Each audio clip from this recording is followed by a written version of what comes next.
Hello বন্ধুরা, প্রেমলিপি চ্যানেলের পক্ষ থেকে আমি হাশেম আর আমি ফারহানা। আমাদের চ্যানেলে আপনাদেরকে স্বাগতম।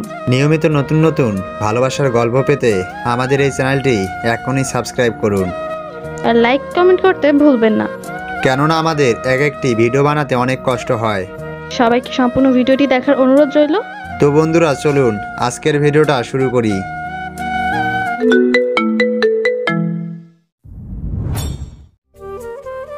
রহিমের মা আশ্চর্য হয়ে পদ্মর খাওয়া দেখছেন। পদ্ম কত আন্তরিকভাবে বিষণ্ণ যে প্লেটে খেয়েছে সেখানেই খাচ্ছে। রহিমের মায়ের বিষয়টা সুবিধার মনে হলো না। কি মিষ্টি, কি হয়েছে তোর? এভাবে চুপচাপ হয়ে আছিস কেন? কই তেমন কিছু না নীলু, আমি হোস্টেলে যাব, প্লিজ আমায় আটকাস না। আর একটু থাক না দোস্ত। প্লিজ নীলু, এরকম করলে আমি কিন্তু আর এ বাড়িতে আসবো না। আচ্ছা ঠিক আছে, যাবি, এত রাগের কি আছে? ছোট্ট ব্যাগটা নিয়ে নিচে নামলাম। আন্টি কয়েকবার থেকে যাওয়ার জন্য বলল। আমি পরীক্ষার অজুহাত নিয়ে বাসা থেকে বের হলাম। একটা রিক্সাকে ডাকলাম। রিক্সাওয়ালা এলেন, চুল ধবধবে সাদা। সামনে রিক্সা দাঁড় করিয়ে বললেন, আপা কই যাবেন? ফার্মগেট যাবেন? কথাটা বলার সাথে সাথে বৃদ্ধ লোকটি আমার দিকে ড্যাব ড্যাব করে তাকিয়ে রইলেন। কারণটা কি বুঝলাম না। ওনাকে বললাম, কি হলো মামা, এমনি কি দেখেন, যাবেন কিনা সেটা বলেন। আপা এটা তো ফার্ম গেট। মাথা চুলকাতে লাগলাম। আরে সত্যি তো, আমি তো ফার্ম গেটে আছি। সব কিছু কেমন যেন এলোমেলো হয়ে গেছে। কিছু না বলে রিক্সায় উঠলাম। কোথায় যাব সেটাই মনে করতে পারছি না। রিক্সার মামা কয়েকবার বললেন, আফা কই যাইবেন? উত্তরে বললাম, আপনি যান, আমি থামতে বললে থামবেন। গন্তব্যহীন যাত্রা। অন্য সময় হলে পার্কে বসে থাকা ছেলেমেয়েদের দেখলে বিরক্ত লাগতো। রিক্সায় পাশাপাশি দুটো ছেলে মেয়ে গা ঘেঁষে বসলে সেটা দেখে বিরক্ত লাগতো। কিন্তু এখন কেন জানি সেগুলো দেখতে ভীষণ ভালো লাগছে। চোখ পড়লো একটা রিক্সায়। হুট তুলে দিয়ে প্রেমিক প্রেমিকা যাচ্ছে। প্রেমিকার হাত প্রেমিকের কোলে। সেটা দেখে আমারও মনে হতে লাগলো, আচ্ছা আমার সাথে যদি এখন বিষণ্ণ থাকতো তাহলে কেমন হতো? ও কি যত্ন করে আমার হাতে হাত রেখে মুগ্ধ চোখে আমার দিকে তাকিয়ে থাকতো, নাকি পার্কে বসে থাকা প্রেমিক প্রেমিকার হাত ধরে যেমন করে হাঁটছে তেমনি করে হাঁটবে? হুট করে যদি আবদার করে বসি যে ওই গাছটা থেকে কৃষ্ণচূড়া ফুলটা এনে দিবা, তখন গিয়ে বিষণ্ণ ছুটে গিয়ে ফুল পেড়ে আমার চুলে গুজে দিবে? রিক্সা হঠাৎ থেমে গেল। রিক্সার সামনে একটা ছেলে। ছেলেটা চেক শার্ট পরেছে, হাতা ফোল্ডিং করে কোণায় পর্যন্ত গোটানো। ছেলেটা বলল, পরি শুনতে পাচ্ছেন আমার কথা? ছেলেটার দিকে ভালোভাবে তাকালাম। ছেলেটাকে একটু চেনা চেনা লাগছে, কিন্তু ঠিক মনে করতে পারছি না। ছেলেটা আবারও বলল, কি হলো, চিনতে পারছেন না? না পারছি না। ওই যে কাল রাতে পার্টিতে দেখা হলো, আপনি সিঁড়ি থেকে পড়তেই আমি ধরে ফেলি। ও হ্যাঁ, মনে পড়েছে। কোথাও যাচ্ছেন আপনি? কোথাও না, এমনি ঘুরছি। কোথায় যাব মনে করতে পারছি না, তাই ঘোরা। ও আচ্ছা, কফি খাবেন? না খাবো না। প্লিজ চলুন, এখানকার একটা দোকানে কফি খুব সুন্দর হয়। অনেক রিকোয়েস্ট করার পর ওনার সঙ্গে যেতে রাজি হলাম। কেন জানি আজকে কাউকে কষ্ট দিতে ইচ্ছে করছে না। অন্যদিন হলে এই ছেলেকে কড়া গলায় কথা বলতাম, কিন্তু আজ বলতে পারছি না। কেন পারছি না? কি হয়েছে আমার? কালকে ভীষণের স্পর্শের পর থেকে এমন কেন হচ্ছে আমার? পরি পরি। লোকটা আমার সামনে চেয়ারে বসলো, হাত ইশারা করে ডাকছে। আমি বুঝতে পারছি না ছেলেটা কেন বারবার পরি পরি বলে ডাকছে। আমি বললাম, বারবার পরি পরি করছেন কেন? আমার নাম মিষ্টি। আপনার নামটা মিষ্টি, তবে কাল যে বললেন পরি। পরি নাম বলেছি? হ্যাঁ। ভুলে বলেছি। ভুল করে অন্য নাম বলেছেন? আচ্ছা বাদ দিন, আপনাকে খুব অন্যমনস্ক লাগছে। কখনো প্রেমে পড়েছেন? প্রেমে? হ্যাঁ পড়েছি। কেন বলুন তো? আমিও প্রেমে পড়েছি। পিচ্ছি একটা ছেলের কথা আমার মাথায় ঘুরপাক খাচ্ছে। প্রেমে পড়লে কি এমন হয়? এই যে আপনি বসে আছেন, মাঝে মাঝে মনে হচ্ছে আপনিই সে পিচ্ছিটা। এমনকি রিক্সা মামা যখন বারবার পেছন তাকাচ্ছিল তখনও মনে হচ্ছিল পিচ্ছিটা রিক্সা চালাচ্ছে। ওখান থেকে উঠে আসলাম। আজকের দিনটা একদম অন্যরকম। কফি হাউস থেকে বের হয়ে বিষণ্ণকে ফোন দিলাম। ওপাশ থেকে বলল, তুমি নাকি চলে গেছো, আমায় বলে যাওনি কেন? আসতে পারবি? ঠিকানা মেসেজে বলছি, চলে আয়। মিষ্টি হঠাৎ ফোন দিয়ে দেখা করার কথা বলছে, আমার বিশ্বাসই হচ্ছে না। ফোনটা রেখে একটা পাঞ্জাবি পরলাম, ঘড়িটা হাতে পড়তে পড়তে বের হচ্ছি, তখনই মা এসে উপস্থিত। মা বলল, কিরে বিলু, কোথায় যাচ্ছিস? বন্ধুর সাথে দেখা করতে যাচ্ছি। বন্ধুর সাথে? এই ভর দুপুরে পাঞ্জাবি পরে বন্ধুর সাথে দেখা করতে যাবি? হ্যাঁ মা, এতে সমস্যা কি? সমস্যা আছে, সেই বন্ধুটা নিশ্চয়ই মেয়ে, তাই না? মা তুমি কি যে বলো না, মেয়ে আসবে কোথা থেকে? বন্ধুর সাথে দেখা করতে পাঞ্জাবি পরবি আর আমি সেটা মেনে নেব? সত্যি করে বল, মেয়েটাকে। মা আমি সত্যি বলছি, আমি এখন আসি, পরে বলবো। বলেই চলে এলাম। একটা রিক্সা নিলাম। রিক্সায় বসে বসে ভাবছি, আচ্ছা মা কিভাবে বুঝলো? এর আগেও তো পাঞ্জাবি পরে বের হয়েছি, তখন তো কিছু বলেনি। রিক্সা থামলো, ভাড়া দিয়ে পার্কে চলে আসলাম। পার্কের একটা বেঞ্চে মিষ্টি বসে আছে, ওর হাতে দুইটা বেলুন, একটা কালো অন্যটা সাদা। ওর পাশে বসে আছি আমি। মিষ্টি ওর হাত আমার হাতের উপর রাখলো। আমি কিছুটা অবাক হলাম। মিষ্টি বলল, এতক্ষণ লাগলো আসতে? কই এতক্ষণ, 20 মিনিট লেগেছে শুধু। চল। বলে আমার হাত ধরে টেনে তুলে হাঁটতে লাগলো। আমি বললাম, কোথায় যাচ্ছ? গেলেই বুঝতে পারবি। হাত ধরেছি জন্য রাগ করিসনি তো? রাগ করলেও বাকি, তোর রাগের পরোয়া আমি করি নাকি? আমি কিছু বললাম না। কি হয়েছে মিষ্টির? এমন তো কখনো করে না। ব্যস্ত শহরে দুজনে পাশাপাশি হাঁটছি। মিষ্টি আমার হাত ধরে হাঁটছে, ওর হাতে সাদা বেলুন আর আমার হাতে কালো বেলুন। মিষ্টি একটা রিক্সা থামালো, রিক্সায় উঠে এক হাত বাড়িয়ে দিল আমার দিকে। আমি হাত ধরে রিক্সায় উঠলাম। রিক্সার হুড তুলে দিল। যেমন চলছে চলুক না, ভালোই তো লাগছে। মিষ্টি আমার বুকে মাথা রেখে বাচ্চাদের মতো চোখ বন্ধ করে আছে, এখনও আমার হাত ধরে আছে। এক মুহূর্তের জন্য ছাড়ল না। মিষ্টি বলল, এই একটা গান বলতো। গান? কি বলছো? রিক্সায় বসে গান বলবো? হ্যাঁ বলবি, আমি বলেছি তাই বলবি। তুমি বললেই বলতে হবে নাকি? হ্যাঁ বলতে হবে, তুই শুধু আমার কথা শুনবি। এখন একটা গান বল। এখন গান বললে লোকে দেখলে হাসবে। হাসুক, আমি তো হাসবো না। অন্যদের হাসিতে আমাদের কি যায় আসে? নে শুরু কর। বেশ কিছুক্ষণ মাথা চুলকে একটা গান বললাম। রিক্সাওয়ালা মামা বারবার পিছনে তাকাচ্ছেন, রাস্তার মানুষও আমাদের দিকে তাকাচ্ছিল। মিষ্টি হঠাৎ কেমন নড়ে চড়ে বসলো। আমায় দেখে এমন ভাব করলো যেন সে ভূত দেখে ফেলেছে। রিক্সাওয়ালাকে রিক্সা থামাতে বলল। রিক্সা থামতেই প্রায় সঙ্গে সঙ্গেই মিষ্টি নেমে গেল। আমি বললাম, মিষ্টি কি হয়েছে, নেমে যাচ্ছ কেন? মিষ্টি কিছু বলল না। রিক্সা থেকে নেমে আরেকটা রিক্সা নিল। আমি ওর পিছু নিলাম। মিষ্টি ওর হোস্টেলের সামনে রিক্সা দাঁড় করালো, ছুটে চলে গেল হোস্টেলে। লক্ষ্য করলাম যখন যাচ্ছিল তখন ওর চোখে জল ছিল। হাতের উল্টো পিঠ দিয়ে জল মুছতে মুছতে ভিতরে চলে গেল। কয়েকবার ফোন দেওয়ার পরও ফোন বন্ধ দেখাচ্ছে। বিষয়টা কিছুতেই বুঝতে পারছি না। মিষ্টির হঠাৎ কি হলো? পরের দিন সকালে খাবার টেবিলে সবাই বসেছি, ব্রেকফাস্ট করব।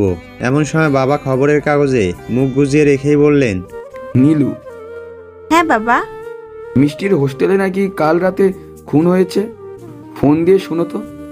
বাবার কথায় যেন আমার মাথায় আকাশ ভেঙে পড়ল। মিষ্টিরও তো কাল থেকে ফোন বন্ধ। রাতে ফোন দিয়েছি, তখনও ফোন বন্ধ।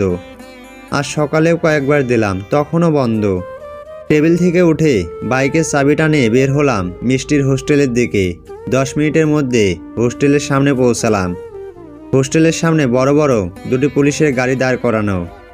হোস্টেলের সামনে বেশ কয়েকজন পুলিশ জোট বেঁধে দাঁড়িয়ে আছে। বাইক স্ট্যান্ড করে হোস্টেলের গেটের সামনে যেতেই দেখলাম 3 জন কনস্টেবল দাঁড়িয়ে চা খাচ্ছেন আর নিজেদের মধ্যে গল্প করছে। ওদের কাছে যেতেই ওদের একজন বলল, এইখানে কি চাই? শুনলাম এই হোস্টেলে একটা খুন হয়েছে। আমি সেই বিষয়ে জানতে এসেছি। আপনারা যা জানেন সাপ সাপ বলুন। আমার কথা শুনে ওরা একে অপরের দিকে তাকাচ্ছে। মনে হচ্ছে আমার কথায় তারা ভ্যাবাস্যাকা খেয়েছে। ওদের মধ্যে একজন বলল, আপনারে কেন বলবো? কে আপনি? আমি গোয়েন্দা বিভাগ থেকে এসেছি তদন্ত করতে। পুলিশ ঠিকঠাক কাজ করছে কিনা সেটা দেখতে হবে। খুনের বিষয়ে যা জানো বলো। ওরা বিষয়টা সত্যি সত্যি ভেবে নিয়েছে। তিনজন একসাথে স্যালুট করলো। একজন একটু নিচু স্বরে বলল, ঘটনা এখানে তেমন জানা হয় না স্যার। ওসি স্যার তদন্ত করছেন। আপাতত জানতে পারছি দুটো মেয়েরে রেপ করা হয়েছে। তাদেরকে একজন রেপ করে ফ্যানের সাথে আটকে দিছে, আর একটা মেয়ে এখন হসপিটালে, অবস্থা খুব খারাপ। মেয়ে দুইটার নাম কি? নামটা যেন কি? ও হ্যাঁ, মনে পড়েছে। মায়া দুইটার নাম সিনথিয়া আর ইভা। পোস্টমর্টেমের রিপোর্ট এসেছে? এখনও আসে নাই স্যার। গ্যাং রেপ স্যার, কয়েকজন মিললে একসাথে। ওখান থেকে একটু সরে আসলাম। হোস্টেলে কিভাবে এটা হতে পারে? আশেপাশে রুমের কেউ কিচ্ছু বুঝতে পারলো না। মিষ্টিকে ফোন দেওয়ার জন্য ফোন বের করলাম। ফোন দিতেই মিষ্টি ফোন রিসিভ করলো। কাঁপা কাঁপা স্বরে বলল, হ্যাঁ হ্যালো। কোথায় তুমি? কাল রাত থেকে ফোন বন্ধ করে রেখেছো কেন? ওপাশ থেকে কান্নার শব্দ ভেসে এলো। মিষ্টি ফুপিয়ে ফুপিয়ে কাঁদছে। আচমকা এমন কান্নার শব্দে বুকটা কেমন কেঁপে উঠল। হ্যালো হ্যালো করছি, কিন্তু মিষ্টি কিচ্ছু বলছে না, শুধু কেঁদেই চলেছে। এক পর্যায়ে ফোন কেটে গেল। একটু পর মিষ্টি আবারও ফোন দিল। ফোন রিসিভ করতেই হ্যালো, বিষণ্ণ? কণ্ঠ শুনে মনে হলো এটা তৃষা আপু। হ্যাঁ তৃষা আপু, তোমরা ঠিক আছো? হ্যাঁ ঠিক আছি, কিন্তু মিষ্টি ভয়ে অস্থির হয়ে গেছে। আমি হোস্টেলের সামনে দাঁড়িয়ে আছি, মিষ্টিকে নিয়ে নিচে আসো। আচ্ছা তুমি দাঁড়াও, আমি ওকে নিয়ে যাচ্ছি। ফোনটা পকেটে রাখতেই কেউ একজন তার হাত আমার কাঁধে রাখলো। পিছন ফিরতে দেখলাম ওসি। ওসি হাসি হাসি মুখ নিয়ে বলল, কি ব্যাপার বিষণ্ণ, তুমি এখানে? এখানে আমার কাজিন আছে, ওকে নিতে এসেছি। এখন তো কোথাও নিয়ে যেতে পারবো না, ইনভেস্টিগেশন চলছে। স্যার, ওই বিষয়টায় খুব ঘাবড়ে গেছে, একটু সময় দিন আমাদের। আচ্ছা তুমি বলছো যখন তখন যাও, তবে জিজ্ঞাসাবাদ করতে হবে। ধন্যবাদ স্যার। তৃষা মিষ্টিকে ধরে ধরে নিয়ে আসছে। মিষ্টিকে দেখে আমার কেমন যেন লাগছে। এইটুকু সময়ই কী অবস্থা হয়েছে। কান্না করতে করতে চোখ মুখ ফুলে গেছে। দূর থেকে আমায় দেখেই মিষ্টি আবারও কান্না শুরু করলো। ওর কাছে যেতেই জড়িয়ে ধরে সে কি কান্না। পার্কের বেঞ্চে বসে আছি, বুকে মাথা রেখে মিষ্টির সমান তালে কেঁদেই চলেছে। এত সান্ত্বনা দিচ্ছি, কিছুতেই কান্না থামছে না। এমনকি কান্নার সাথে সাথে ওর পুরো শরীর কাঁপছে। তৃষা বলল, বিষণ্ণ জানো, কাল রাত থেকে এভাবে কেঁদেই চলেছে, কিছুতেই কান্না থামছে না। তুমি দেখো কান্না থামাতে পারো কিনা। আমি কিছু খাবার নিয়ে আসি, কাল থেকে কিচ্ছু খাইনি মেয়েটা। তৃষা আপু চলে গেল। মিষ্টির চলে বিনি কাটতে কাটতে বললাম, এই মিষ্টি, আমার একটু কথা শোনো। ভয়ের কিছু নেই, আমি আছি তো। চোখ তুলে তাকাও আমার দিকে। মিষ্টি তাকালো, চোখের জল মুছে দিয়ে বললাম, এখনো ভয় পেয়ে আছো? মিষ্টি মাথা নাড়ালো, অর্থ এখনো ভয় পাচ্ছে। ওর হাতে হাত রেখে বললাম, আমি আছি তো তোমার সাথে, কোনো ভয় নেই। মনে করো কাল রাতে কিচ্ছু হয়নি। মানুষ জীবনে অনেক ভয়ঙ্কর ঘটনার সম্মুখীন হয়, কি হয় না? আবার তো সেটা কাটিয়ে ওঠে, তাই না? মিষ্টি এখন কিছুটা স্বাভাবিক। একটু আগে এক স্লাইস রুচি আর এক কাপ চা খেয়েছে। তৃষা আপু বলল, এই ঘটনা শোনার পর বাড়ি থেকে বলে দিয়েছি আমায় বাইরে রাখবে না। মানে কি?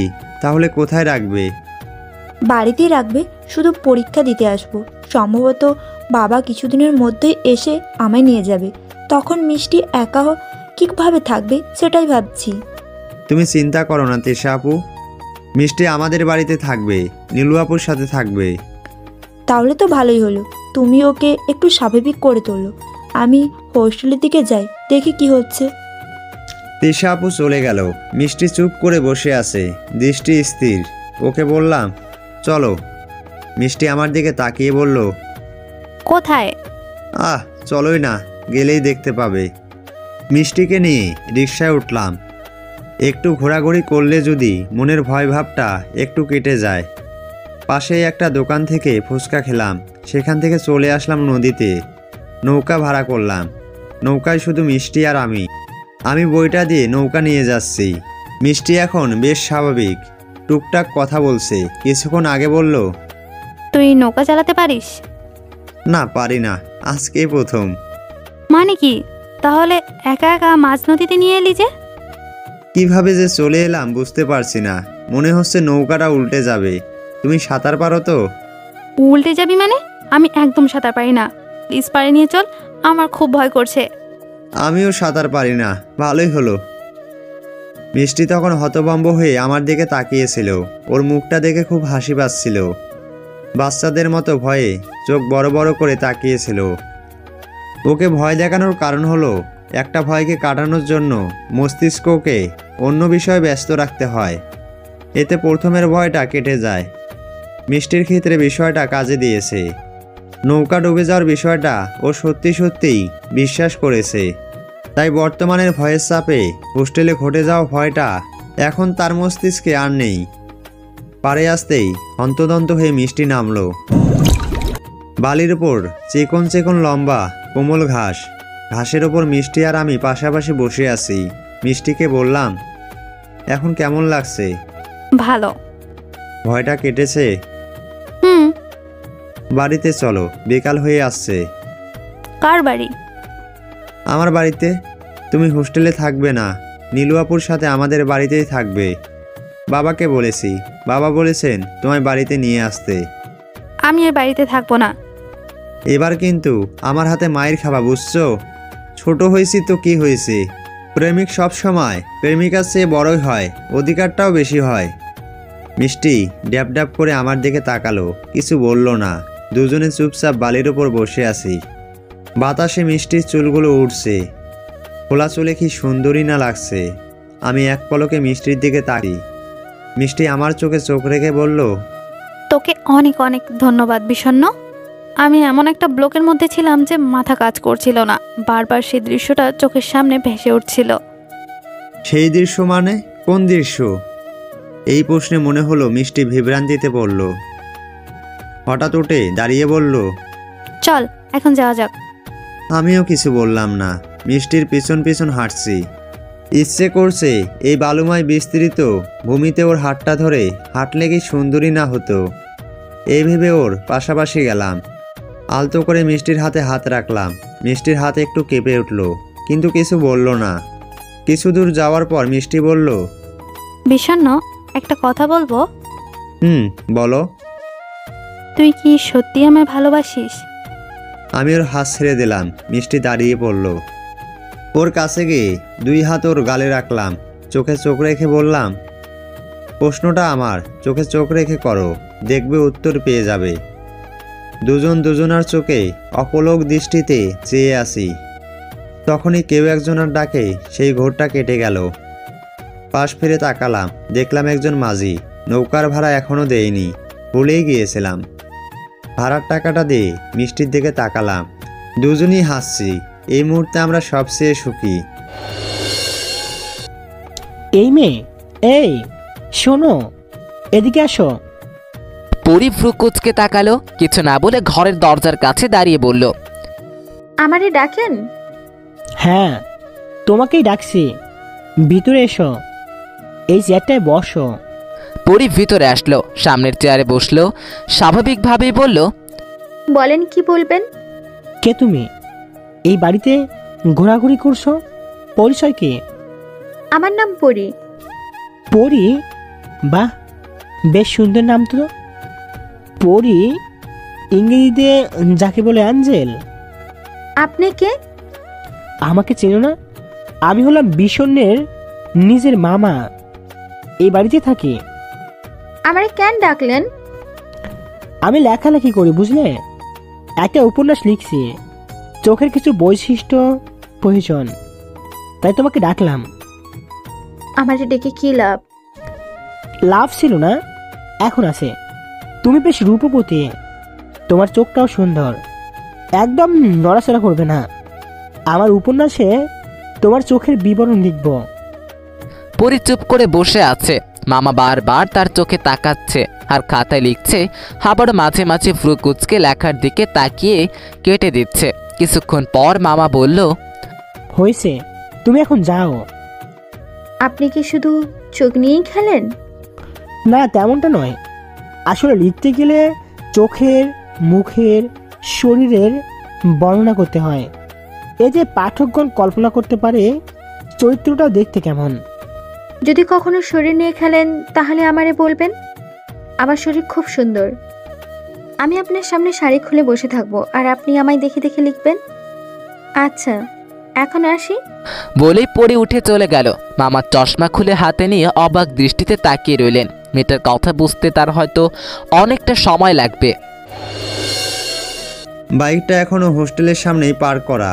ভুলে গিয়েছিলাম যে বাইক নিয়ে এসেছি। নদী থেকে রিক্সা করে সোজা হোস্টেলের সামনে আসলাম। বাইক স্ট্যান্ড করা। মিষ্টিকে নিয়ে বাইকে বসতেই ওসি আমার সামনে এসে বললেন, ভালোই হয়েছে তুমি এসে গেছো, আমি তোমারই খোঁজ করছিলাম। কেন অফিসার? তোমায় আমার সাথে থানায় যেতে হবে। খুনের বিষয়টার সাথে তোমার যোগসূত্র আছে বলে আমরা মনে করছি। আমি হতভম্ব হয়ে তাকালাম। খুনের সাথে আমার সম্পর্ক কিভাবে থাকবে? অফিসারকে বললাম, আমি তো এই বিষয়ে কিছুই জানি না। আমার মনে হয় তুমি সব জানো। থানায় চলো, তারপর সব বুঝতে পারবে। মিষ্টি ভয়ে আমার কাঁধে শক্ত করে হাত রাখলো। অফিসারকে বললাম, আমি যাব, তবে মিষ্টিকে আপনারা আমার বাড়িতে রেখে আসবেন প্লিজ। আমি বলে দিচ্ছি, গাড়িতে করে রেখে আসবে, তুমি চলো। থানায় যেতেই একজন ভদ্রমহিলাকে দেখলাম, আগে থেকেই বসে আছে। বয়স 40-এর কাছাকাছি, মুখ ভর্তি পান। তিনি মহা আনন্দে পান খাচ্ছেন। তার খাওয়ার ধরন দেখলে নিজেরই পান খেতে ইচ্ছা করবে। এই মহিলাকে আমি চিনি। বোরকা পরে সেদিন মিষ্টির সাথে দেখা করতে যাওয়ার সময় যখন ইনি ছাদে চলে আসেন, তখন ট্যাঙ্কে লুকিয়ে এক পলক এই মহিলাকে একবার দেখেছিলাম। তিনি অবশ্য আমায় দেখতে পাননি। অফিসার ওনার সাথে চেয়ারটায় বসতে বললেন। আমি বসলাম। অফিসার বললেন, বিষণ্ণ, তোমার বাবার সাথে আমার খুব ভালো সম্পর্ক, সেটা আশা করি তুমি জানো। জানি। আমি চাই তুমি এই কেসটাকে সমাধান করতে আমায় সাহায্য করবে। আমি কিভাবে সাহায্য করব? আমি তো এই বিষয়ে কিচ্ছু জানি না। তুমি না জানলে জানবে কে? অফিসার, আমার পরিষ্কার মনে আছে সেদিনই ফুলাডাই হোস্টেলে ঢুকছিল। আমি একটু অবাক হলাম। অফিসার বললেন, বিষণ্ণ, উনি হলেন সেই হোটেলের মালিক যেখানে খুন আর রেপটা হয়। সেটা বুঝলাম, কিন্তু উনি একটু আগে কি বোঝাতে চাইলেন আমি ঠিক বুঝতে পারছি না ওনার কথা। ভদ্রমহিলা কিছু বলবেন তার আগেই অফিসার তাকে থামিয়ে দিয়ে বললেন, তুমি 5 দিন আগে রাতের বেলা বোরকা পরে ওই হোস্টেলে গিয়েছিলে, কেন গিয়েছিলে? অফিসারের কথা শুনে আমার কিছুটা অস্বস্তি হতে লাগলো। এটা ওরা কিভাবে জানলো?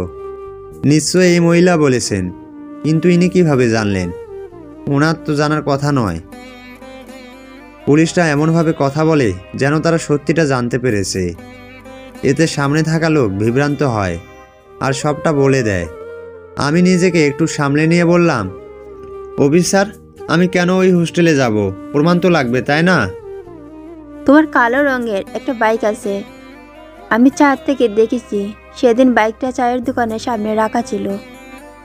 কালো রঙের বাইক তো অনেকেরই আছে। এটা থেকে তো আমায় জেরা করার কোনো মানে হয় না। আমি স্পষ্ট তোমার মুখ দেখেছি। তুমি বোরকা খুলে যখন বাইকে উঠলে তখনই দেখেছি। ঠিক আছে ম্যাডাম, আপনি আসুন, আমি তদন্ত করব, দোষী শাস্তি পাবেই। ভদ্রমহিলা উঠে চলে গেল। অফিসার বলল, বিষণ্ণ, তুমি সত্যিটা বলো, আর এর পেছনে যদি তোমার কোনো হাত থাকে সেটাও বলো, আর না থাকলে সেটাও বলো। এমনটা তো আর নয় যে আমি তোমায় ফাঁসাবো। গতকালকেও তো তোমার একটা কেস ধামাচাপা দিয়েছি, সত্যিটা বলো। অফিসার, আমি এই বিষয়ে সত্যিই কিছু জানি না। তাহলে সে রাতে হোস্টেলে কেন গিয়েছিলে? আমি চায়ের দোকানে আর দারোয়ানের কাছেও খোঁজ নিয়েছি, তারাও একই কথা বলেছে। দারোয়ানকে টাকাও দেওয়া হয়েছে। কিন্তু খুন তো হয়েছে কাল রাতে। আমি যদি 5 দিন আগেও যেয়ে থাকি, এতে আমার সন্দেহর কি আছে? সন্দেহ কিছু না বিষণ্ণ, এটা সাধারণ লজিক। হোস্টেলটা মেয়েদের, সেখানে ছেলেদের যাওয়াটা অসম্ভব, কেননা এটা 4 তলা বিল্ডিং। যেহেতু তুমি একবার গিয়েছো সেখানে, এখান থেকে আমাদের ধারণাটা কি ভুল যে কাল রাতে যারা ঢুকেছে তাদের তুমি সাহায্য করোনি? এটা ভাবা কি খুবই ভুল হচ্ছে আমাদের? আমি কি বলবো বুঝতে পারছি না। অফিসার চায়ের অফার করলেন। চা শেষ করে বললেন, তুমি বাড়িতে যাও আর সময় নাও। আমার কাছে ভয়ের কিছু নেই, তোমার বাবার টাকা আছে, টাকা থাকলে সব চুপ থাকে, টাকায় সব কিছু করে দেয়। তোমায় কি গাড়ি দেব? গাড়ি লাগবে না, আমি যেতে পারবো। থানা থেকে হেঁটে হেঁটে বাড়িতে যাচ্ছি, বিষয়টা কেমন যেন জালের মধ্যে আটকে পড়ল। কিন্তু আমি তো কাল রাতের ঘটনার বিষয়ে কিছুই জানি না। এসব ভাবতে ভাবতে বাড়িতে আসলাম, ফ্রেশ হয়ে ফোনটা হাতে নিয়েছি, তখনই মা খাওয়ার জন্য ডাকলো। ডিনার টেবিলে সবাই বসে আছি, আমার পাশে নীলু বসেছে। বিষণ্ণ আমার সামনের চেয়ারটায় বসলো। ওকে দেখে একদম স্বাভাবিক লাগছে। থানায় যে গেল সেখানে কি হলো সেটা শুনতে হবে, এসব ভাবছি তখনই আঙ্কেল বলল, তা মিষ্টিমা, তুমি বরং নীলুর সাথে থাকো। বলা তো যায় না, হোস্টেলের মেয়েরা থাকো কখন কি হয়ে যায়। তাছাড়া তুমি আমার মেয়ের মতন, ছোট থেকে তো তুমি আর নীলু একসাথেই পড়েছো। আঙ্কেল আসলে, আমায় থামিয়ে দিয়ে আন্টি বলল, আসলে কি? হ্যাঁ, তুই তো ছোট থেকে এখানেই ছিলি। ক্লাস 9-এ ওঠার পর যে কি ভূত মাথায় চাপলো। বললি যে হোস্টেলে থেকে পড়াশোনা করবি, টিউশনির টাকায় পড়ালেখা, নিজের সব কিছু চালাস। এখন দেখলি হোস্টেলে কি ঘটনা ঘটে গেল। কিন্তু আন্টি, আমার কথা থামিয়ে দিয়ে আন্টি আমার কাছে আসলো। পরম যত্নে আমার মাথায় হাত বুলাতে বুলাতে বলল, হ্যাঁ রে মা, আমরা কি তোকে নিজের মেয়ের মতো আদর করি না? তোকে আমি নীলুর বাবা কতটা ভালোবাসি, তুই সেটা নিজেও জানিস না। আমি আর কিছু বলতে পারলাম না, চোখে জল চলে আসলো। আমার মাঝে মাঝে মনে হয় এই দুইটা মানুষ যদি আমার বাবা মা হতো তাহলে কি খুব দোষের কিছু হতো। নীলু চিৎকার দিয়ে বলল, ইয়ে মিষ্টি, এখন থেকে আমার সাথে থাকবে। ওর চিৎকারে আঙ্কেল রাগী দৃষ্টিতে ওর দিকে তাকালো। সরি, মুখ ফসকে জোরে বলে ফেলেছি, কথাটা বলে মাথা নিচু করে রইল। খাওয়া দাওয়া শেষে নীলুর সাথে ঘুমোতে গেলাম। নীলু বলল, জানিস দোস্ত, তুই আমার সাথে থাকবি, এটা ভেবে আমার কি যে আনন্দ হচ্ছে। এত আনন্দের কি আছে? আনন্দ নেই মানে কি বলিস তুই? তুই থাকতে একসাথে শপিং করেছি, ঘুরেছি, কত মজা করেছি। তারপর তো হোস্টেলে গেলি, যখনই ডাকি তখনই বলিস টিউশনে আছে, এটা আছে, ওটা আছে, শোন কালকে শপিংয়ে যাব। আচ্ছা যাবি, ঠিক আছে, এখন ঘুমাবি তো নাকি? না, ঘুমাবো না, আজকে আমরা মুভি দেখব। কি মুভি? বড়দের মুভি, ঈশা দিয়েছে। বড়দের মুভি? সেটা কেমন মুভি?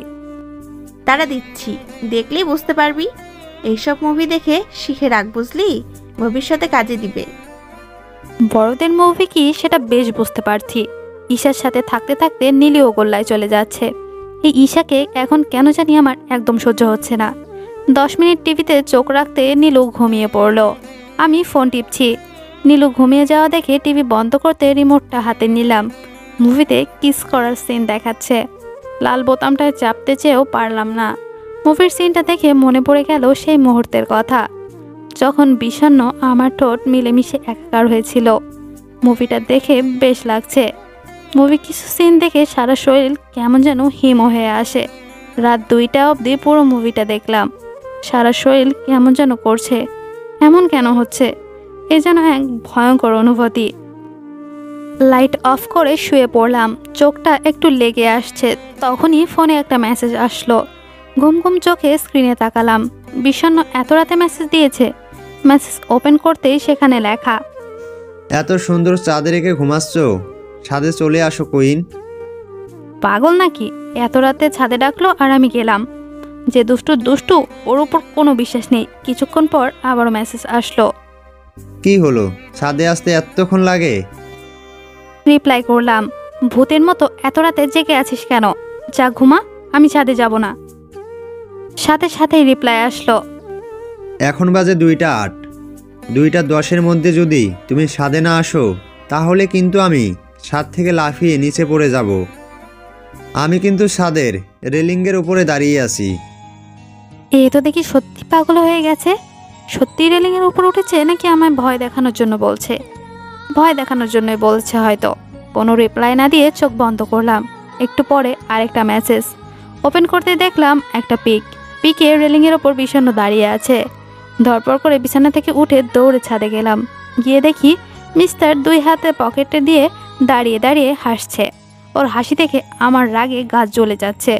রুমে ফিরে যাব তাতেই বিষণ্ণ আমার হাত ধরে বলল, ছাদে আসতে এতবার মেসেজ দেওয়া লাগে কেন? হ্যাঁ, আমারে কি ভয় পাও নাকি?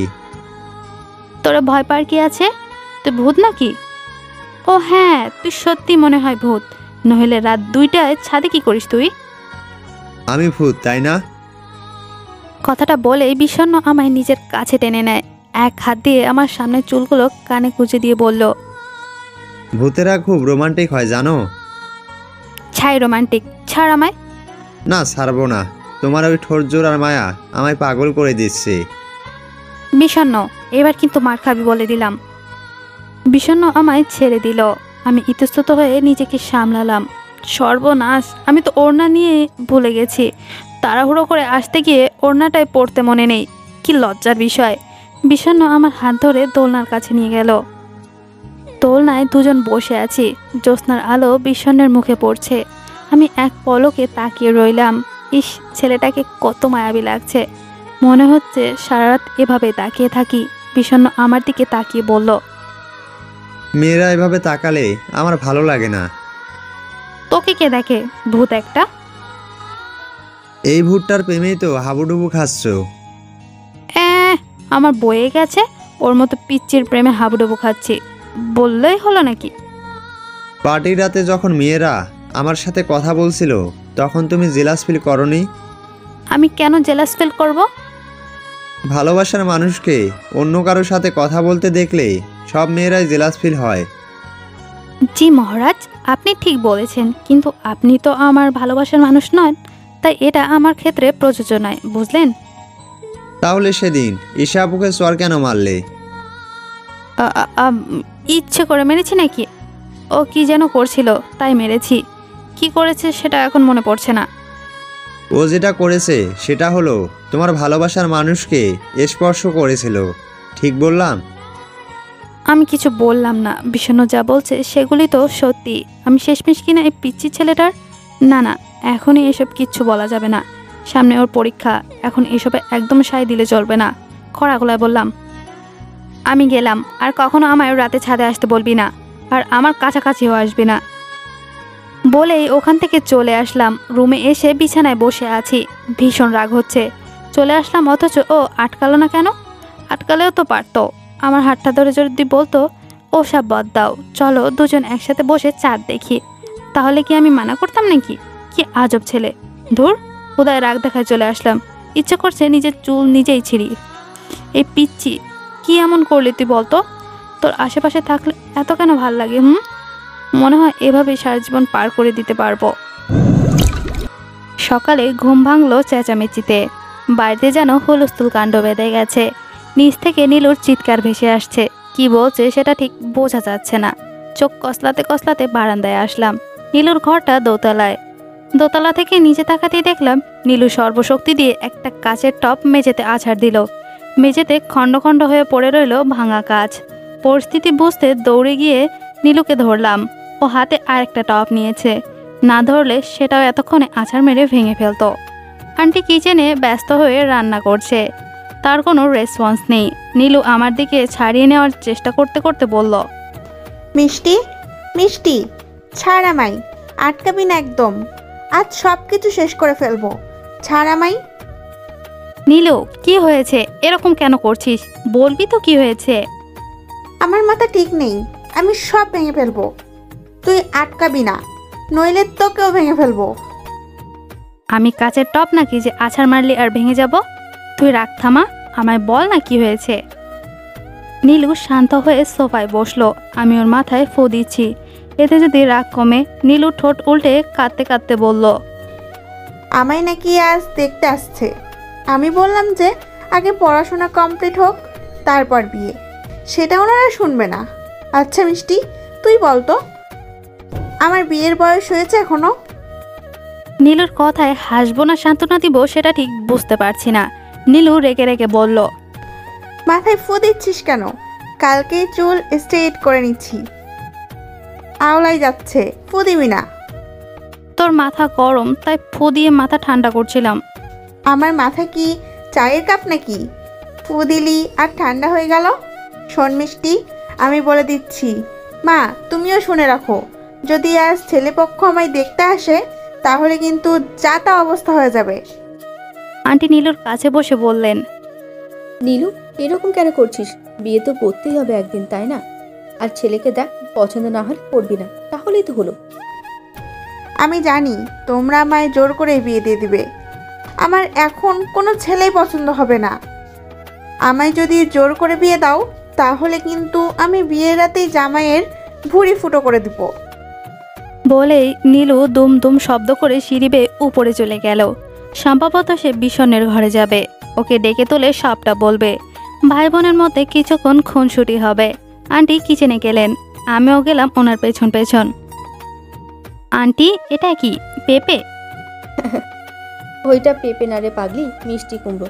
পেঁপে আর মিষ্টি কুমড়োর পার্থক্য বুঝিস না এখনো? বড়া করবো ওইটা দিয়ে। আন্টির কথায় খুব লজ্জা পেলাম। আন্টির হাতে হাতে এটা ওটা এগিয়ে দিচ্ছি, যদিও এতে আন্টির সময় অপচয় বেশি হচ্ছে।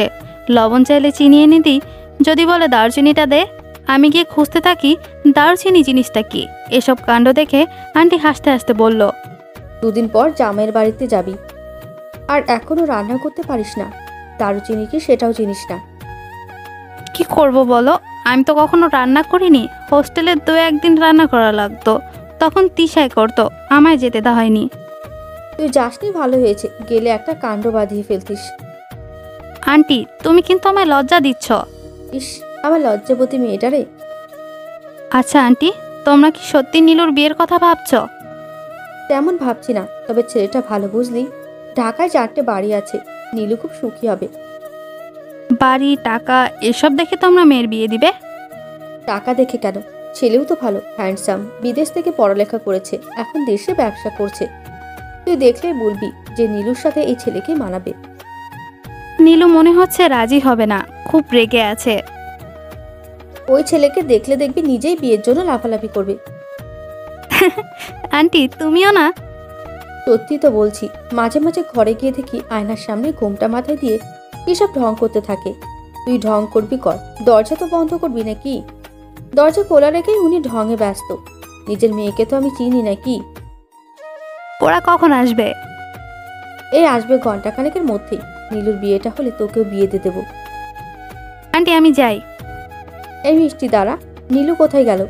ওকে একটু সাজিয়ে দে মা। তুই পারবি ওকে রাজি করাতে, শাড়ি পরাবি। উপায়ন্তর না পেয়ে নীলুর ঘরে গেলাম, কিন্তু ঘরে নীলু নেই। তার মানে আমার ভাবনাই ঠিক, ও বিষণ্ণর ঘরে গেছে। ওই পিচ্চিটার কাছে গিয়ে কি হবে? ও কিছু করতে পারবে বলে তো মনে হয় না। ওখান থেকে বিষণ্ণের ঘরে গেলাম। দরজার কারে কড়া দিয়ে গলা খাকড়ি দিতেই ভেতর থেকে নীলু বলল, ভেতরে আয়। বিলুর ঘরে আসতে আবার শব্দ করা লাগে নাকি? ঘরে ঢুকে নীলুর অবস্থা দেখে আমার চোখ ছানা বড়া হয়ে গেল। বিষণ্ণ উপর হয়ে শুয়ে আছে, আর নীলু ওর পা টিপে দিচ্ছে। দুঃখিত ভঙ্গিতে নীলু বলল, কপাল গুনে একটা ভাই পাইছি। একটা হেল্প চাইলাম আর ও বড় বোনের থেকে পা টিপে নিচ্ছে। বাহ, চমৎকার! এমন ভাই ঘরে ঘরে থাকা দরকার। বিষণ্ণ ঘুম ঘুম স্বরে বলল, এত কথা না বলে কাজটা মন দিয়ে কর। আমি যখন বলছি বিয়ে হবে না, তখন হবে না। এই না হলে আমার ভাই? তার মানে এই ব্যাপার? 2 ভাই বোন মিলে এইসব ফন্দি করা হচ্ছে? টিটকেরি মেরে বললাম, হায় রে নীলু, কার উপর কি দায়িত্ব দিচ্ছিস? যার এখনো দুধের দাঁত পড়েনি সে ভাঙবে বিয়ে। বিষণ্ণ উঠে বসলো, কিছু বলবে তখনই ওকে আটকে দিয়ে নীলুর হাত ধরে টেনে ওর ঘরে নিয়ে আসলাম, ওকে খানিকটা রাগিয়ে দিতে। সামান্য একটা রুমের নাম্বারও ঠিকমতো জানতে পারোনি? রাগে গিজগিজ করতে করতে জুনায়েদ কথাটা বলল। ওর সামনে থাকা মেয়েটার গালে সজোরে একটা চর বসিয়ে দিল। মেয়েটা কাঁদতে কাঁদতে বলল, আমি তো জানতাম না যে কাল রাতেই মিষ্টি পাশের ঘরে ঘুমাবে। ঈশার রেগে মেয়েটির চুলের মুঠি ধরে বলল, পাশের ঘরে কেন ঘুমিয়েছিল? বলো, কেন ঘুমিয়েছিল? রাতে জানতে পারি ওর পাশের রুমে থাকা মেয়েটার নাকি জন্মদিন ছিল, তাই ওরা কয়েকজন মিলে ওই রুম ঘরেই ঘুমিয়েছে। তাহলে মিষ্টির ঘরে যে মেয়ে দুটো ছিল ওরা কারা? যে মেয়ের জন্মদিন ওই মেয়ের রুমমেট ছিল ওই 2 জন। ওরা 3টে সিটের রুমে 3 জন থাকতো। ওদের সেমিস্টার পরীক্ষা, তাই দুজনে মিষ্টির ঘরে পড়েছিল। ঈশা মেয়েটিকে ধাক্কা মেরে সরিয়ে দেয়, জুনায়েদের সামনে এসে বলে, ভাইয়া আমার একটা কথা, আপনি যখন দেখলেন মেয়ে দুইটা তিশার মিষ্টি না, তখন চলে আসলেন না কেন? আরে আমি কিভাবে জানবো? ঘরের লাইট তো অফ ছিল। আবছা আলোয় ওদের মুখের উপর স্প্রে করে দিয়ে অজ্ঞান করে লাইট জ্বালিয়ে দেখি ওরা অন্য কেউ। তো তখন চলে আসা উচিত ছিল, তাই না? মেয়ে দুটোই এতই সুন্দর ছিল যে কন্ট্রোল করতে পারলাম না। এই ছেলেদের নিয়ে হয়েছে এক জ্বালা, মেয়ে দেখলেই আর নিজেকে কন্ট্রোল রাখতে পারে না। কিন্তু মেরে ফেললেন কেন? এতে তো পুলিশও কেসটার ইনভলভ হয়ে গেল। প্রথম মেয়েটার সাথে যখন অন্তরঙ্গে মুহূর্তে ছিলাম তখনই ওই মেয়েটার জ্ঞান ফিরে। কিছু বুঝার আগেই ওর ওড়না দিয়ে ওকে পেঁচিয়ে ধরলাম। কে জানতো এইটুকুতেই মরে যাবে। তারপর ফ্যানের সাথে ঝুলিয়ে দিয়েছি। ও গড, এখন আমাদের যদি পুলিশ খুঁজে বের করে তখন? আমি সোজা বলে দেব আপনি করেছেন এসব, আমি এসবে নেই। বলে ঈশা হনহন করে পরিত্যক্ত গোডাউন থেকে বের হয়ে গেল। জুনায়েদ ওর কাছে ছেলেটাকে ডেকে বলল, এই মেয়েকে আমার আগে থেকেই সুবিধার মনে হয়নি।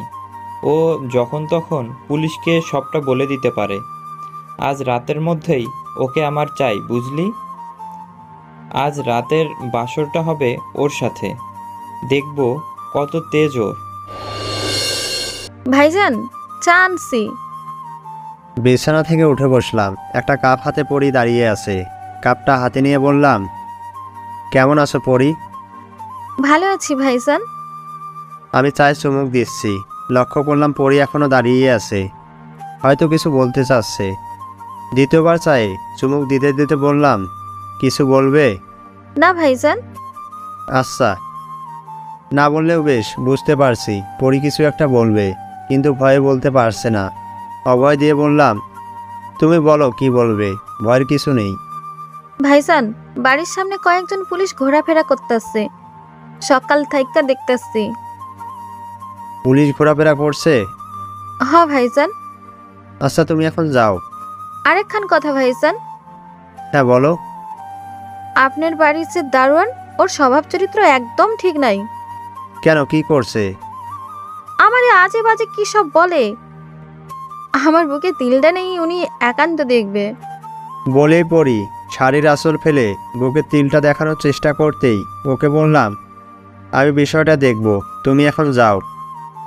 পরি চলে গেল। এই বাড়ির দারোয়ান চাচা অতি ভালো মানুষ, তিনি এরকম কোনো কাজ কখনোই করবে না। পরি মেয়েটার চালচলন আমার কেমন যেন লাগছে। সে নিজের শরীর দ্বারা আমায় প্রভাবিত করতে চাচ্ছে। একটু সুযোগ পেলেই আঁচল নামিয়ে নিচ্ছে। তার ধারণা ও শরীর দ্বারা আমায় আকৃষ্ট করতে পারবে।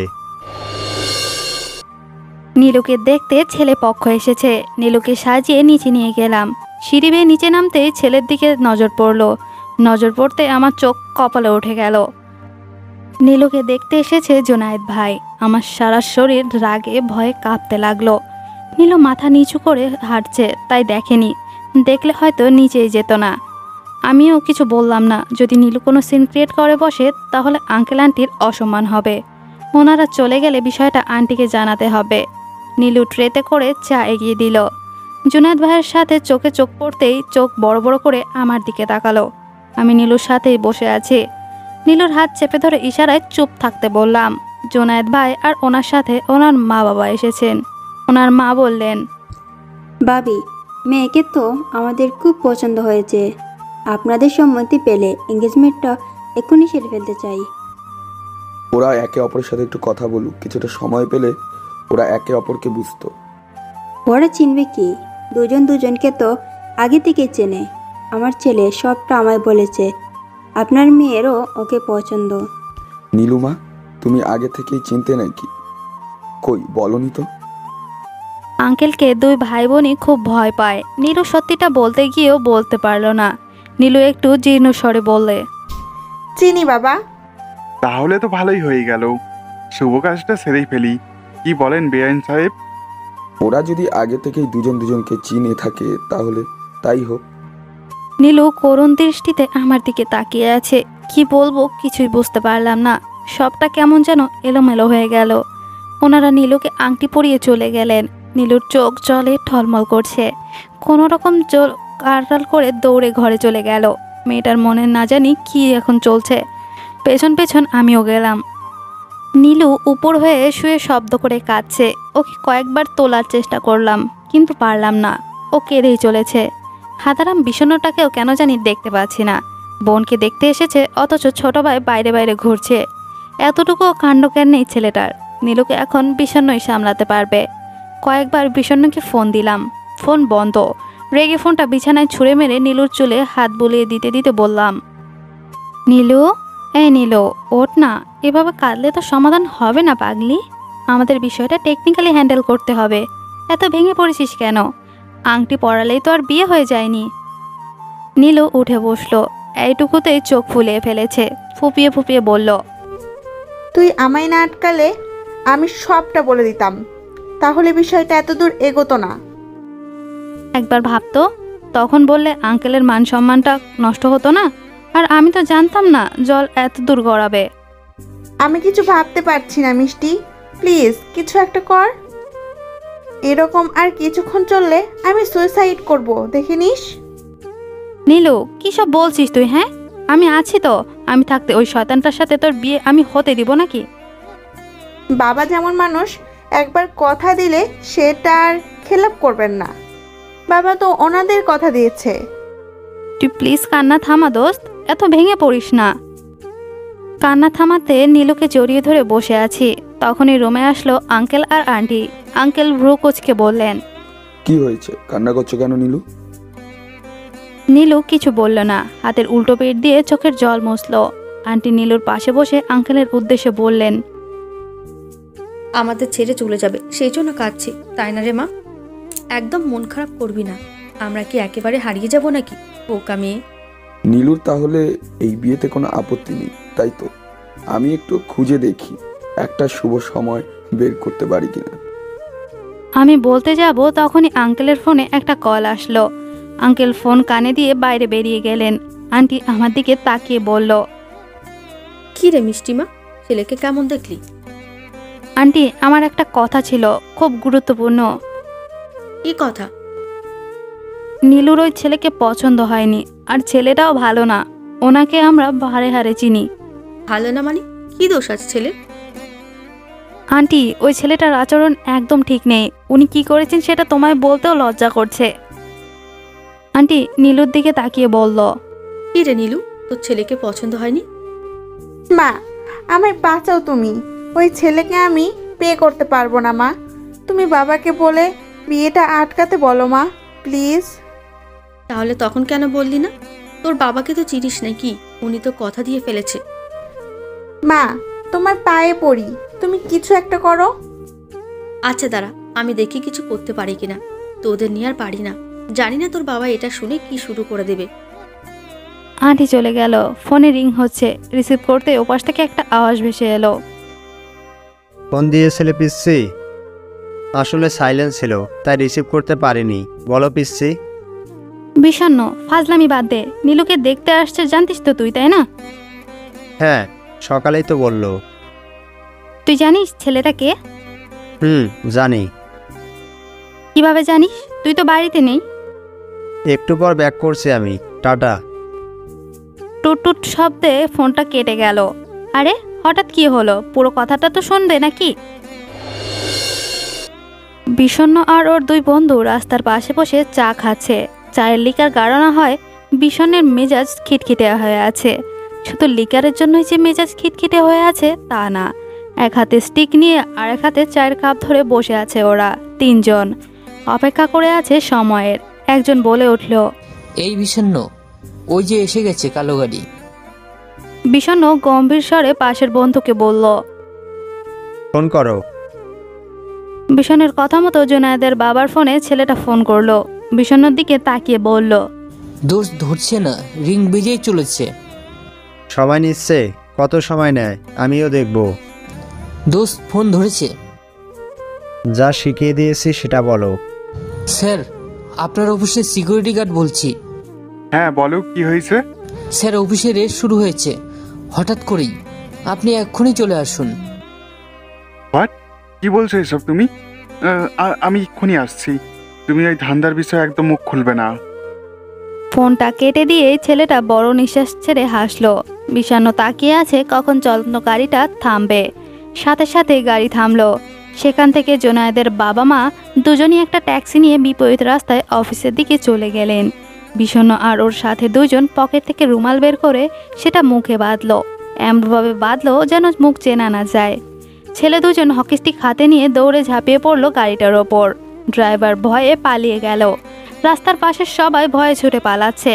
বিষণ্ণ এক পা করে হেঁটে সামনে দাঁড়ালো, এক হাতে হকি স্টিক, অন্য হাতে চায়ের কাপ। ইতিমধ্যে বিষণ্ণর দুই বন্ধুর হাতে অনেকটা মার খেয়েছে জুনায়েদ।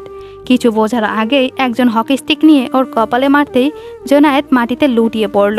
বিষণ্ণের দুই বন্ধু জুনায়েদের দু হাত ধরে দাঁড় করিয়ে রেখেছে। বিষণ্ণ ওর হাতে থাকা গরম চাপ পুরোটাই ছুঁড়ে মারল জুনায়েদের মুখে। পুড়ে যাওয়ার যন্ত্রণায় ব্যথায় প্রচণ্ড জোরে চিৎকার দিতেই বিষণ্ণ হকি স্টিকটা হাতে তুলে সজোরে জুনায়েদের চরু বরাবর আঘাত করতেই সে চিৎকার যেন দ্বিগুণ হয়ে উঠল। মাটিতে লুটিয়ে পড়েছে জুনায়েদ। কত মেয়ের জীবন নষ্ট করেছিস তুই। মৃত্যুর যন্ত্রণা কি সেটা তুই আজ বুঝবি। তার থেকে বড় কথা, তুই মিষ্টির দিকে তাকাস। খুব সাহস তোর, তাই না? ব্যাস এইটুকু বলতে বিষণ্ণ দুই বন্ধু হকি স্টিক দিয়ে জুনায়েদের কপালে এক ঘা বসিয়ে দিল। সঙ্গে সঙ্গে মাথা ফেটে গল গল করে রক্তে ভিজে গেল সেখানকার রাস্তা। দুজনের মধ্যে থেকে একজন বলল, দোস্ত তুই যা, আমরা দেখছি বিষয়টা। এমন জায়গায় মারবি যেন বিয়ের পরের দিনই বউ ডিভোর্স দিয়ে চলে যায়, বুঝলি? ওগো শুনছো, একটা কথা বলার ছিল। সোজা সাপটা বলে বিদায় হও। নীলু এই বিয়েতে রাজি না। ও ডেকে বলছে বিয়েটা করতে পারবে না। পারবে না মানে? তাহলে তখন কেন বলনি? তুমি জানো না আমি কথা দিলে সেটা রাখতে কতদূর অবধি যেতে পারি? আমি যখন কথা দিয়েছি এই বিয়ে হবে তো হবেই। নিজের মেয়ের মতের বিরুদ্ধে গিয়ে বিয়ে দেবে? হ্যাঁ দিব। আমিও তো তোমার মতের বিরুদ্ধে গিয়ে এই বিয়ে করেছি, জোর করে পালিয়ে নিয়ে গিয়েছি। তাই বলে কি তুমি সুখী হওনি? তুমি নিজেও জানো স্বামী হিসেবে আমি কেমন। কিন্তু কোনো কিন্তু নয়, আমি এক কথার মানুষ। বিয়ে হবে মানে হবে, আমার কথা নচ্চর হবে না। প্রথম প্রথম মানিয়ে নিতে কষ্ট হবে, তারপর সব ঠিক হয়ে যাবে। বিষণ্ণ দাঁড়া। মায়ের ডাকে পেছনে ফেললাম। কোথায় গিয়েছিলি? বন্ধুদের সাথে একটু আড্ডা দিচ্ছিলাম। মা, এত রেগে কথা বলছো যে? রেগে বলবো না তো কি, তোকে নিয়ে নাচবো? নাচতে চাও? চলো তাহলে আজ মা ছেলে খুব নাচবো। মায়ের হাত ধরে দুলিয়ে দুলিয়ে নাচছি। মা রেগে বলছে, ছাড় আমায়, এমনিতেই কোমরে ব্যথা, এভাবে ঘুরিয়ে ঘুরিয়ে নাচলে আর উঠতে পারবো না। আমি মায়ের কোনো কথাই শুনলাম না। আমাদের নাচ দেখে রহিমের মাও এসে যোগ দিল। দোতলায় দেখলাম নীলু আপু চোখ বড় বড় করে তাকিয়ে আছে। দৌড়ে ওর কাছে গিয়ে টিনের নিচে নিয়ে আসলাম। মা আর নীলু আপু দুজনেই এখন নাচছে। ইতিমধ্যে একটা গানও প্লে করা হয়েছে, সেই তালে বাড়ির সবাই নাচছে। এমনকি মামা আর বাবাও এসেছেন, তারাও নাচছে। বাবা মায়ের হাত ধরে কোমর দুলিয়ে নাচছে। মা দুই হাত মাথায় রেখে ব্যাঙ্গের মতো লাফাচ্ছে। দোতলায় মিষ্টি দাঁড়িয়ে আছে, ওর মুখ মলিন। আড়ালে ওর কাছে গেলাম। মন খারাপ করে দাঁড়িয়ে আছো কেন? চলো আমরা ক্যাপল ডান্স করব। তুই এরকম কেন বলতো? কি সুন্দর পরিবারের সবাইকে হঠাৎ হঠাৎ আনন্দে মেতে তুলতে পারিস। পরিবারের মানুষের খুশিটুকু চেয়ে বড় আর কিছু আছে? চলো নিচে চলো, আমরা একসাথে নাচবো। না, আমি যাব না, লজ্জা করে। ইস রে, লজ্জাবতী বউটা। কি বললি? কিছু বলিনি, কিছু না। আচ্ছা নিচে না গিয়ে বরং এখানে নাচবো, চলো। এখানে তো কেউ দেখছে না। তোমার একটা হাত আমার কাঁধে রাখো, আর একটা হাত আমার হাতে রাখবে। কোমরে হাত রাখতেই মিষ্টি কেমন যেন কেঁপে উঠল। দুজন দুজনার চোখে তাকিয়ে আছি, চোখের যেন পলক পড়ছে না। মিষ্টি বলল, ওভাবে তাকিয়ে আছিস কেন? মায়ায় মরা দুটি চোখ দেখছি, তাতে তোমার কি? ওভাবে তাকাতে পারবি না, আমার বুকে কেমন কেমন করে। কই দেখি কেমন করে। ওই শয়তান, হাত ওঠাচ্ছিস কেন? তুমিই তো বললে কেমন কেমন করে, একটু শুয়ে দেখি কেমন করে। ছুঁয়ে দেখতে হবে না, ফাজিল ছেলে কোথাকার। লজ্জা পেলে তো তোমার চোখ আরো সুন্দর হয়ে ওঠে। ইচ্ছা করে চোখে সারাদিন চুমু খাই। এই যে মিস্টার, চোখটা কিন্তু আমার ঠিক আছে। তোমার ঠিক আছে, কিন্তু অধিকার তো আমার। মানে? এখানে মানে বুঝতে পারবে না তো। খুব পাজি হয়েছিস তুই। আচ্ছা, সকাল থেকে কোথায় ছিলি? ফোন দিলাম ধরলি না কেন? একটা কাজ করছিলাম। কি কাজ? দূর, ওসব বাদ দাও। তোমায় খুব আদর করতে ইচ্ছা করছে। বলার সাথে সাথে মিষ্টি আমার পেটে জোরে একটা চিমটি কাটলো। ব্যথায় আহ করে শব্দ করলাম। নিচে নাচতে থাকা সবাই উপরে আমার দিকে তাকালো। ওরাও শুনতে পেয়েছে। খুব জোরে চিল্লিয়েছি নাকি? নিচ থেকে মা দৌড়ে এসে বলল, কি হয়েছে রে, এত জোরে চিল্লিয়ে উঠলি কেন? পাশ ফিরতে দেখি মিষ্টি নেই। নীলুর ঘরে আগেই পালিয়ে গেছে। মাকে বললাম, কিছু হয়নি, এমনি চিল্লাতে ইচ্ছা করছিল। তোমরা নাচ বন্ধ করলে কেন? এই বয়সে এসে এসব ঢং করার সময় আছে নাকি? তুই ফ্রেশ হয়ে নে, আমি তোর জন্য খাবার রেডি করছি। রুমে এসে ফ্রেশ হয়ে তোয়ালেতে চুল মুছতে মুছতে আয়নার সামনে দাঁড়ালাম। আয়নায় দেখলাম আমার পিছনে নীলু আপু দাঁড়িয়ে আছে। পিছনে না ফিরেই বললাম, কি রে নীলু আপু, কিছু বলবি? কোথায় ছিলি তুই? একটা কাজে ছিলাম। শুনলাম ছেলে নাকি খুব পছন্দ হয়েছে তোর। একবারে বিয়ে ঠিক করতে বলেছিস বাবাকে, সত্যি? ব্যাস, এইটুকু কথা শেষ হতে না হতেই নীলু আপু ঝাঁপিয়ে পড়ল আমার ওপর। দুই হাত দিয়ে কিলঘুষি মারছে, সাথে চুল টেনে ছিঁড়ে ফেলবে এমন অবস্থা। অনেক কষ্টে ছাড়িয়ে নিলাম। নীলু আপু বিছানায় বসলো, চোখে জল, কান্না করছে। ওর সামনে হাঁটু গেড়ে বসলাম। চোখের জল মুছে দিতে দিতে বললাম, কান্না করছিস কেন পাগলি? তুই জানিস বাবা আমার বিয়ের সময় দেখছেন? আমি আসি তো নাকি, প্যারা নিচ্ছিস কেন? চিল কর। তুই কি করছিস? দেখতেই পাচ্ছি তো। এখনো পাসনি, তবে খুব শীঘ্রই দেখতে পাবি। আপু, এক কাজ কর তো, আমার মাথা ব্যথা করছে, একটু টিপে দে তো। পারবো না, যা। জুনায়েদ এখন হসপিটালে, কিছুক্ষণের মধ্যেই দেখবি বাবা বলবে এই বিয়ে হবে না। সত্যি? তুই সত্যি বলছিস বিলু? কতবার বলবো, ওই ফালতু নাম ধরে ডাকবি না। আমার পচু ভাই, ইস কত মারলাম, লেগেছে খুব। এখন মাথা টিপে দে। উপর হয়ে শুয়ে আছি। নীলু আপু আমার মাথা টিপে দিতে দিতে বলল, এই বিলু শোন না। শুনছি, বল। সমুদ্র ভাই কয়েকদিন থেকে বাড়িতে আসছে না কেন রে? উনি জব ইন্টারভিউ দিতে গেছে চট্টগ্রামে। আসবে কবে জানিস কিছু? আমি কিভাবে জানবো কবে আসবে? আমায় বলে গেছে নাকি? রেগে কি কথা বললি আমার সাথে? যা, আর মাথা টিপে দিব না। হনন করে উঠে চলে গেল নীলু আপু। সমুদ্র ভাই আমাদের পাশের বাড়িতে থাকে। একসময় আমাকে টিউশনি করাতো। নীলু আপুর সাথে ওনার সম্পর্ক আছে সেটা বেশ বুঝতে পারি, কিন্তু নীলু আপুকে সেটা বুঝতে দেই না। প্রেমিকরা স্বামী হিসাবে তেমন ভালো হয় না, তবে সমুদ্র ভাইয়ের ক্ষেত্রে বিষয়টা ভিন্ন। তার মতো ছেলে খুব ভাগ্য করে পায় মেয়েরা, নীলু আপু পেয়েছে। গল্পটি কেমন লেগেছে সেটা অবশ্যই কমেন্ট করে জানাবেন। গল্পটি ভালো লাগলে অবশ্যই ভিডিওটিতে একটা লাইক দিয়ে চ্যানেলটি সাবস্ক্রাইব করে রাখবেন। আমাদের এই গল্পের পরবর্তী সিজন খুব শীঘ্রই আসবে। আর হ্যাঁ, আমাদের চ্যানেলে সর্বশেষ আপলোড করা গল্পগুলো যদি আপনারা এখন পর্যন্ত শুনে না থাকেন তাহলে অবশ্যই শুনে নেবেন। আশা করতেছি গল্পগুলো আপনাদের খুবই ভালো লাগবে এবং হৃদয়ে জায়গা করে নেবে।